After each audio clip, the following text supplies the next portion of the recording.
The logic here is that this is probably quite a high value, right? Right. So that toast with strawberry jam has provided me, I think, with everything I need to know to now go into this pack and remove the card that I believe is yours. Okay. Stephen, the effect I'd like to share with you today, of course, involves a deck of cards, but more importantly, a pack of Post-it notes and a pen.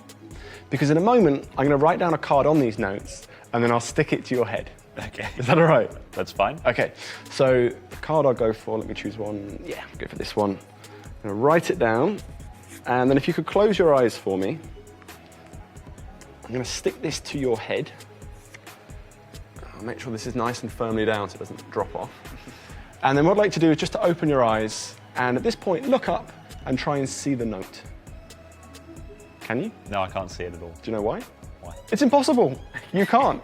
And it's important we establish this because if you can't see the note, you therefore can't see the card that I've written on the note, right? Yeah. But I'll put you out your misery. You can take that off and see that I went for the three of spades. Three of spades. And so we've done this exercise to prove that if you write on a note and you stick it on your head, you can't just see it, and figure out what it is. And I wanted you to see this because it's exactly what I'm going to get you to do for me. Okay? So you're going to think of a card in a moment and you'll write it on the note and you'll stick it on my head. And the way in which you'll write it on the note is just like I've done, abbreviated into 2 characters. So a nice, large, clear number, followed by, rather than just a drawing of the suit, just abbreviate it to the letter, CHSD, okay? And in fact, since I went for a 3 of spades, don't go for that as well, make it different, okay? Okay. So go ahead, take the notes and the pen, I'll close my eyes, don't want to catch any kind of glimpse of this, and then as soon as you're finished, peel off the note and stick it to my head. Okay, nice and high up and firm if you could. Excellent, am I safe to open my eyes? Yep. Brilliant, cool. So, just as we proved earlier, there's no way I can figure out what this note is. Yeah. And you're probably wondering, well, why are we even in this situation? Right? I haven't actually explained yet. So, are you familiar with the game Heads Up? The iPhone game. It's like a little app game, yeah, exactly. Yeah. You hold up your phone, it has some information, you have to ask questions, try and figure out what it is. Yeah.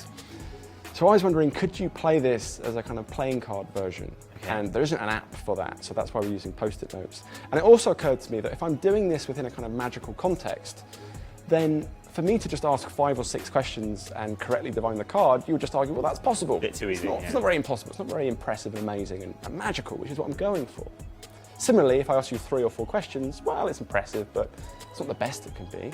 Even if I ask you 2 questions, you just think, well, it's lucky. But if I asked you just 1 question, and from that 1 question was able to identify your freely thought of card, that'd be good. It doesn't get any better than that. That's a miracle. So that's what we're trying to achieve here.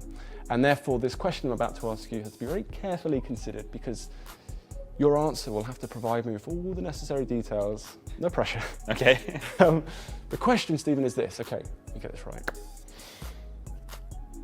Stephen, what did you have for breakfast? Toast. Probably should have asked a different question. With jam on it.